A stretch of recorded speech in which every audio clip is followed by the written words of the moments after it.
बिस्मिल्लाहिर्रहमानिर्रहीम, अस्सलाम वालेकुम। पॉलिटिकल इकोनॉमी का प्रोग्राम दादा पोतो शो लेकर आपकी खिदमत में हाजिर। आपसे मुखातिब आपका मेज़बान वसीम अहमद।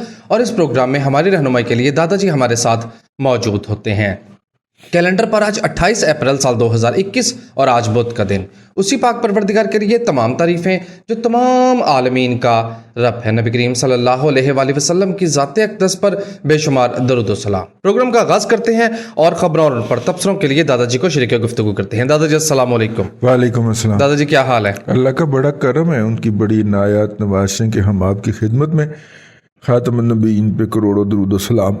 यार अपना अल्लाह आपका भला करे।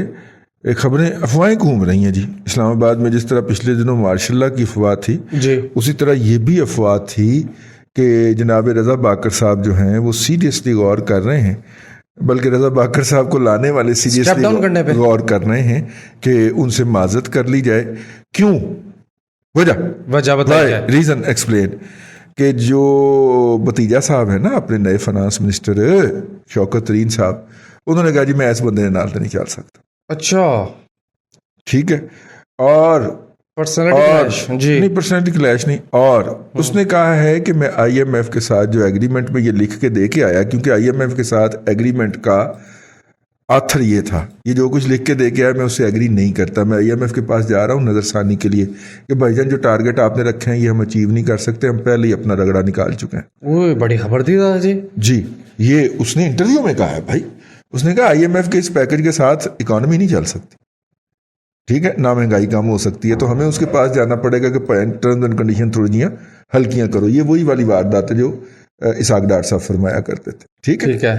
तो वो उन्होंने कहा दिया है। तो उन्होंने कहा कि जब मैंने ये जो IMF के साथ जो एग्रीमेंट किया है, इस एग्रीमेंट के ऊपर जब मैंने मुज़ाकरात करने जाना है तो उसका आथर जब मेरे नाल होएगा तो कहेंगे भाई एनू तो नाल लैके आया तो फिर इहदी गल मान लै, साड़ी नहीं मानता। ठीक है, लिहाजा ये नहीं चाहिए मुझे। ठीक है, जिसके ऊपर रज़ा बाकर को जिसने कहा था कि बन पैक करते चल मेरे नाल, उन तक ये बात पहुंचाई गई है कि भाई ये आपने फाइनेंस मिनिस्टर दिया है, ये आपने गवर्नर स्टेट बैंक दिया है। ये फाइनेंस मिनिस्टर कहता है जी ए गवर्नर स्टेट बैंक के नाल इकॉनमी मैनेज नहीं हो सकती, तो ये अपना पांडा टींडा, ठीक है, कुछ आप और कुछ कहने लगे थे पता है मुझे। पांडा टींडा चुके और नाल जिहड़ा डिप्टी ले गया है ना अपना डिप्टी गवर्नर स्टेट बैंक, इनू भी नाल लवे तो उत्थों ही जाए जहां से छुट्टी लेके आए। और हैरत की बात मैं आपको बताऊं जी, छुट्टी ले ये इस हुकूमत में सारे छुट्टी पे आए हुए। जब साकब निसार ने बेड़ा गर्क करना शुरू किया था तो उसने SCP के अंदर अपना एक गवर्नर स्टेट बैंक कमिश्नर लगवाया था। अच्छा। कमिश्नर लगवाया था, और वो कमिश्नर भी जो है वो एशियाई तरक्याती बैंक से छुट्टी पे आया हुआ है। बेगम उसकी जो है पाकिस्तान वेकेशन प्लेस बन गई ना। बेगम जो उसकी है वो कौमी असम्बली की रिजर्व सीटों के ऊपर PTI की मेंबर है, और वो आपको बता रही होती है कि कप्तान ने जो कहा है कि साल के 12 मौसम होते हैं, तो 12 मौसम होते हैं। वो जिसने 12 मौसम नहीं गवाए थे कमल शोजब, उसके हस्बैंड साहब जो है वो एशियाई तरक्याती बैंक से SCP के अंदर कमिश्नर लगे हुए हैं, छुट्टी लेके आए हुए हैं। ठीक है, उधर से छुट्टी एक्सटेंशन करवा ली है। वो डायरेक्टर मुंह से निकल जाता, कमिश्नर की मुद्दत मखसूस होती है, वो मुद्दत एक्सपायर हो गई है, नई मुद्दत का नोटिफिकेशन नहीं हुआ, मसूफ चार्ज नहीं छोड़ रहे। वाह, हुकूमत उसे नहीं रखना चाह रही, वो चार्ज ही नहीं छोड़ रहा। ठीक है, 1-2 दफा कोशिश हुई है, वो कसोन पा रहे ने उसने। और ये साहब कौन है बोला जी? ये लाहौर में एक डूबते हुए बैंक की सौदाबाजी कर रहे थे, वो दूर सोफे थे, मैं बैठा आया। अच्छा है। तो उसने कहा भी कि ये कौन है, उसने कहा नहीं है पागल है, कुछ समझ नहीं आती। ठीक है, जो मेजबान ने कहा, और वो कह रहा था बस ये SCP से मैं संभाल लूंगा, आप फिक्र ही ना करें, इसको जो भी इंजेक्शन की जरूरत होगी हम दिलवा लेंगे, आप मुझे रख लें इस बैंक का CEO। सौदेबाजी ये हो रही थी, वो बैंक फिर बड़ी जगह पे बिका है जी। सही, आजकल मलिक रियाज के पास होता है। अच्छा, बस स्कॉट बैंक का नहीं मैं किसी का बैंक का नाम नहीं लिया, उसके पास एक ही बैंक है। ठीक है, तो खैर उस बैंक की टेकिंग ओवर की बात थी। तो कहने का मतलब ये था कि ये अफवाहें हैं, और मौजूदा हुकूमत में अफवाहों को हकीकत बनते हुए कोई ज्यादा देर नहीं लगती जी। ये अफवाहें इस वक्त हो रही हैं। इन अफवाहों के दरमियान एक और डेवलपमेंट हुई। वो क्या? हाय एक साहब होते हैं जो IMF में मुलाजिम रह चुके हैं, पाकिस्तान के केयर टेकर दौरे हुकूमत में फाइनेंस मिनिस्टर भी रह चुके हैं, कॉमर्स मिनिस्टर भी रह चुके हैं, ठीक है। उनका नाम है मोहम्मद जुबैर, KPK से उनका ताल्लुक है। अच्छा जी। मोहम्मद जुबैर खान, ठीक है, बहुत बड़े फसादी आदमी है। वो एक पिटीशन लेके सुप्रीम कोर्ट में गए। उन्होंने कहा जी पाकिस्तान का जो डेट लॉ है उसका एक मखसूस नाम है, एक्ट बल्कि है, ठीक है। डेट एक्ट जो है वो कहता है कि पाकिस्तान के कर्जे पाकिस्तान की GDP के 60% से ऊपर नहीं जा सकते। वो तो 98% है। ये हुकूमत इतने ऊपर ले गई है, ये कर्जे किसी ने अदा भी करने, लिहाजा इस हुकूमत को रोका जाए। इस पटिशन के ऊपर या इस एप्लीकेशन के ऊपर या इस दरख्वास्त के ऊपर इतराज़ लगा दिया सुप्रीम कोर्ट के रजिस्ट्रार ने। तो ऑब्जेक्शन केस के तौर पे पेश हुआ है जस्टिस उमर अताब बंदयाल साहब की अदालत चैम्बर में। तो उन्होंने वो ऑब्जेक्शन रिमूव करके इस दरख्वास्त को लगाने की इजाज़त दे दी, समाअत के लिए मंजूर हो गई, मतलब समाअत के लिए मुकर्रर करने की इजाज़त दे दी। ठीक है, ठीक है। समाअत के लिए मंजूर होना सुप्रीम कोर्ट के लेवल के ऊपर तो होता है कि दरख्वास्त मंजूर हो गई, ठीक है। उन्होंने इस दरख्वास्त की को काबिल समाअत करार नहीं दिया, बल्कि समाअत के लिए फिक्स करने की इजाज़त दे दी। ठीक है, ठीक है। अब जाहिर है कि व्हाट्सएप नहीं चल रहा होगा, इसलिए उनको कॉल नहीं पहुंची, अदरवाइज तो ये हुकूमत की मौत के परवाने के ऊपर दस्तखत है ना, क्योंकि इस पे हुकूमत उड़ती है सर, नहीं समझे, हुकूमत ही उड़ती है क्योंकि कानून की वायलेशन कर दी हुई है, आइन की मतलब कानून जो है उसकी वायलेशन करके हुकूमत कायम नहीं रह सकती। जिस तरह बजट ना मंजूर करवा के हुकूमत कायम नहीं ना रह सकती, हाँ जी, इसी तरह बजट मंजूर ना होने की शक्ल में, इसी तरह अगर वो इस फाइनेंशियल एक्ट की वायलेशन करती है तो हुकूमत का कानूनी आइनी जवाब ख़त्म हो जाता है। और अगर सुप्रीम कोर्ट करार दे देती है कि हाँ जी वाकई इन्होंने ये वायलेशन किया और इन्हें नहीं करनी चाहिए, तो हुकूमत गई। इसका अल्टीमेट मीनिंग होगा हुकूमत गई। तो वो जुबैर साहब की एप्लीकेशन फिक्स हो गई है। खैर वो व्हाट्सएप चल पड़ेगा तो फोन चले जाएंगे। टोटल कर्ज की बात हो रही है, ये टोटल कर्जे की बात होती है ना। जी, दादाजी एक छोटा सा इशू है, 45,000 अरब रुपए का कर्जा हम रुपयों में बात करते हैं, और आप उसको अगर 153 पे तकसीम करें डॉलर टर्म में तो ये 294 बिलियन निकलता है। हमारी GDP तो 250 बिलियन की है, तो ये स्टेट बैंक कहता है 98% है, ये 98% कैसे हुआ? ये तो कोई 115-18% बनता है यार। इसके अंदर ना प्राइवेट लाइबिलिटीज भी तो है ना, प्राइवेट सेक्टर की लाइबिलिटीज, ये प्राइवेट सेक्टर की लाइबिलिटीज डाल के ना तो हवालदार इकोनॉमिस्ट ने पेश करना शुरू किया था। और इनका सरखेल कौन था भला उस वक्त? Doctor Fergusson. अच्छा, वो इनको कहता था बड़ा फिगर बनाओ, बड़ा फिगर बनाओ। 24 अरब डॉलर स्टेट की लाइबिलिटी नहीं, 30 अरब डॉलर ये खड़ा हो के कंटेनर के ऊपर 30 अरब डॉलर का पहाड़ा पड़ा करता था। तो अब हम भी जब इस पे तनकीद करेंगे तो 30 अरब के डॉलर के पहाड़े से शुरू होंगे। हम क्यों 23 अरब डॉलर से शुरू हुए, 24 अरब डॉलर से शुरू हुए जी? जो ऑफिशियल लाइबिलिटीज हैं वो तकरीबन 3700 अरब रुपए की बनती हैं भाईजान। 37,000 अरब रुपए की।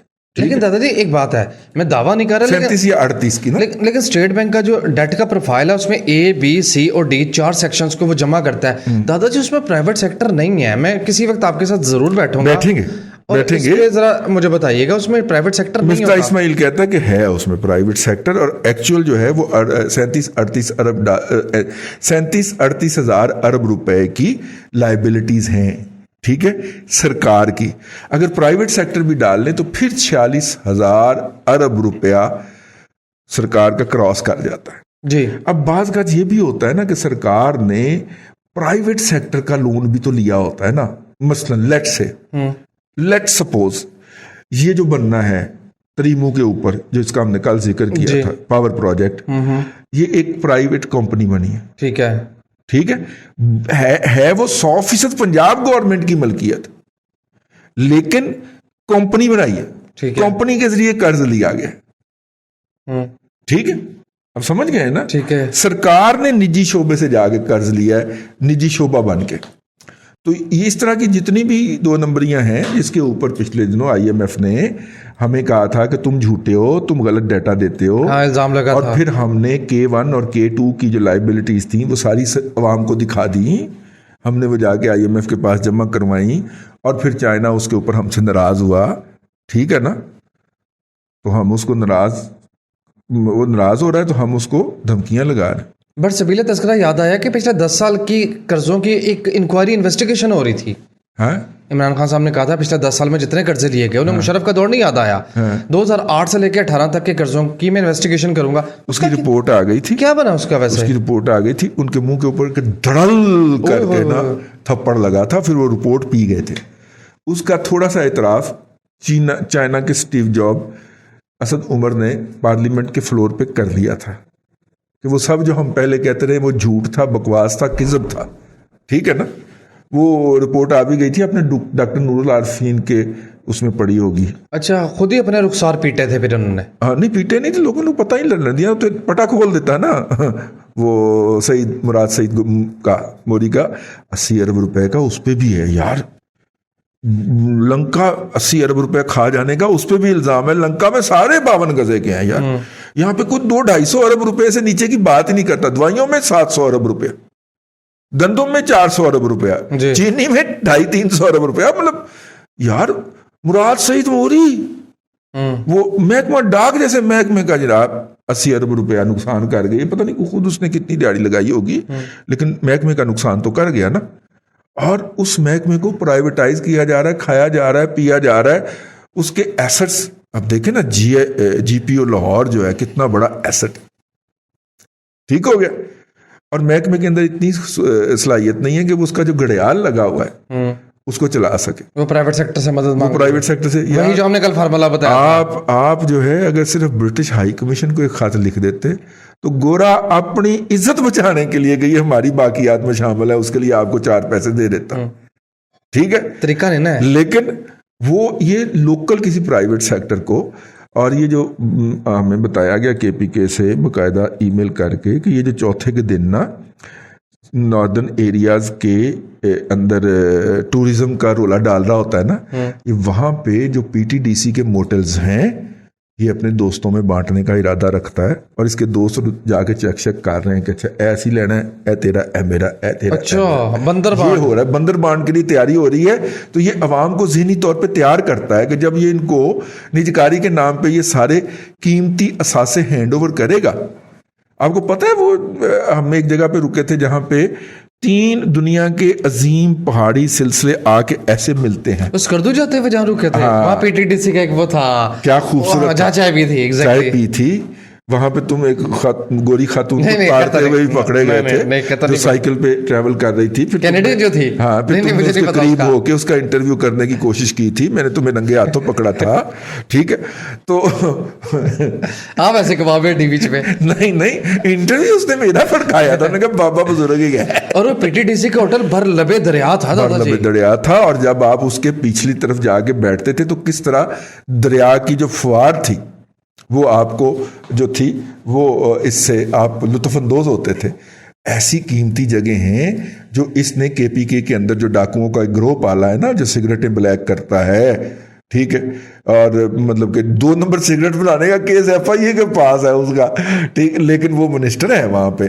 तो ये इस तरह के जितने भी डकैत हैं उनके ज़रिए इसने ये हड़प करने का मंसूबा बनाया है। तो इसके खिलाफ आवाज़ उठाएं। ले सर, हमने आवाज़ उठा दी है। फरमाइश आई थी हमें ईमेल के ऊपर और उसने पूरी डिटेल दी थी हमें। एक बात और हिंट मिल रहा है कंप्लीट लॉकडाउन का, हो पाएगा कंप्लीट लॉकडाउन? देखिए, जो है ना मुवक्किल्स हैं, उन्होंने कहा है कि जिस दिन कंप्लीट लॉकडाउन हुआ उस दिन आपका लॉकडाउन हो जाएगा। आप भी जरा ऐसे मुवक्किलों पे उतर आए। नहीं, हुकूमत का रंग चढ़ गया आप पे। नहीं, उनको कहा है, उनके मुवक्किल ने कि आपका बेड़ा गर्क हो जाएगा, लिहाजा वो मरता मर जाएगा, लॉकडाउन नहीं होने देगा। भले खुदा ना खासा खाकम बदहान भी हो जाए, इंडिया वाली सूरत हाल किसी कॉस्ट के ऊपर, भले इंडिया वाली सिचुएशन हो जाए, इमरान खान लॉकडाउन नहीं होने देगा। ये मेरा दावा है, ये मेरा दावा है। और मैं इसके लिए जो आर्गुमेंट है वो उसका माजी का रवैया है। ठीक है, तो इसलिए वो कंप्लीट लॉकडाउन को तो आप जाए भूल, अपनी हिफाजत खुद करें, खुदारा मास्क लगाएं। हम भी ये प्रोग्राम करने के लिए मास्क उतारते हैं, उसके बाद हम अपने ऑफिस में भी मास्क लगा के मिलते हैं। यार कितनी का आपकी वो होगी, ठीक है।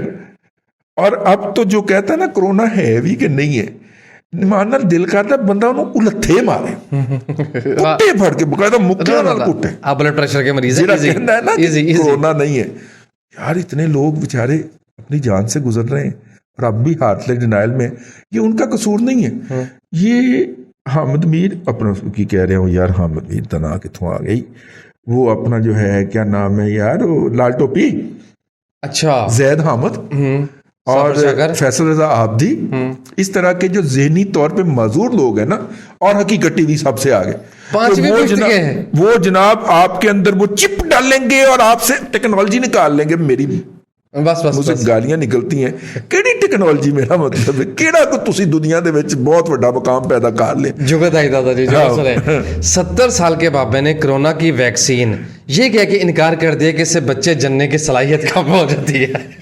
यार इस कौम का हाल देखिए आप दादा जी, अखीर है मतलब कि नस्ल आगे बढ़ाने की सलाहियत कह देना जी जी, वो जरा अच्छा रह जाता है जी, ठीक है, हाँ ठीक है, ठीक हाँ, नस्ल आगे बढ़ाने की सलाहियत खत्म हो जाती है। अंदाजा करो 70 साल के बाबे ਨੂੰ भी फिक्र है नहीं, 70 साल के बाबे के भी इरादे कितने खतरनाक ना खतरनाक गए हैं, बुलंद अज़ाइम गए हैं, बुलंद अज़ाइम जी।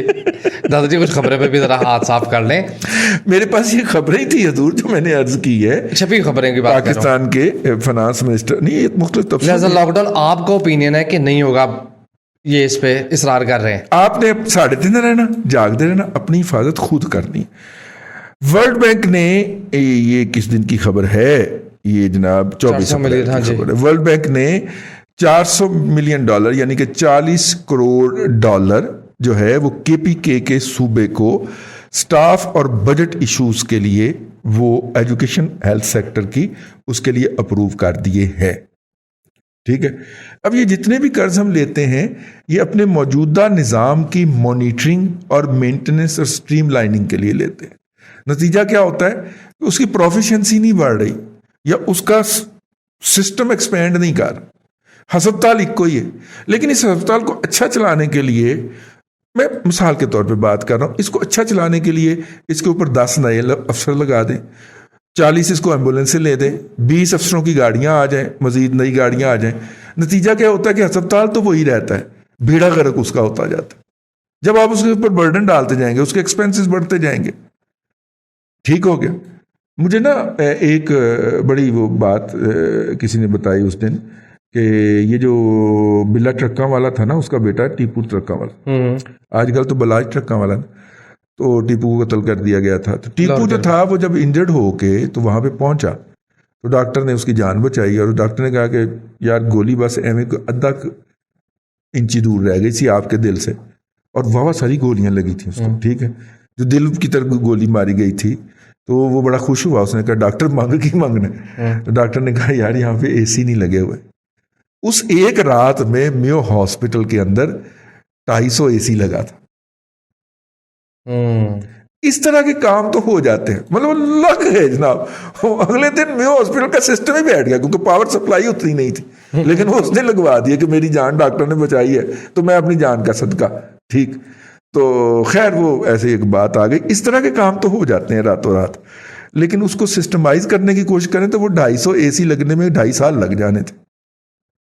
खैर बात कहां से कहां निकल गई। दादाजी बड़ी तो $400 मिलियन जो है उसके हेल्थ सेक्टर को बेहतर करने के लिए ये $40 करोड़ जो है वो वर्ल्ड बैंक ने अप्रूव कर दिए। वर्ल्ड बैंक भी इस तरह की चीजें ही अप्रूव करता है। ये खबर तो देखिए जरा दादाजी, बड़ी मायूसी हुई। FBR ने ये क्लियर कट डिक्लेयर किया है कि जो नॉन रेजिडेंट पाकिस्तानी है ना, उनकी पाकिस्तान में सरमायाकारी का सुराग लगाने के लिए हमारे पास कोई मैकेनिज्म ही नहीं है। ये सबसे सुपीरियर इदारा कह रहा है टैक्स कलेक्शन का। माशाल्लाह, मुझे बहुत ज्यादा मायूसी हुई खबर पढ़ के। माशाल्लाह। उसकी वजह यह है कि हमने ऐसा सिस्टम बनने ही नहीं देना। हाँ जी, ओवरसीज पाकिस्तानीज की ज्यादातर इन्वेस्टमेंट आती है रियल एस्टेट में। रियल एस्टेट में, और रियल एस्टेट किनका open file, yes, real estate किनका शुरू है। बस बस बस बस बस बस टाइम खत्म हो गया बस। हाँ, एवं जो मौके से प्रोग्राम देते हैं भी मुंह गुजारा बस पे बस करें। हाँ, तो खैर हुकूमत जो है वो इस साल जो है वो 92 अरब रुपया, अगले साल जो माली साल आ रहा है ना, जून 2021 से लेके नहीं, जुलाई 2021 से लेके जून 2022 तक का जो माली साल है उसमें सड़कों के शोबे के लिए, यानी कि मुराद सईद मोरी के शोबे के लिए जो है वो 92 अरब रुपया एलोकेट करने की बात कर रही है। बनता है, बिल्कुल बनता है। ठीक है, तो इसाक डार ने और मिफ्ता इस्माइल ने आखिरी बजट में कितने पैसे रखे थे पीएचडीपी के लिए?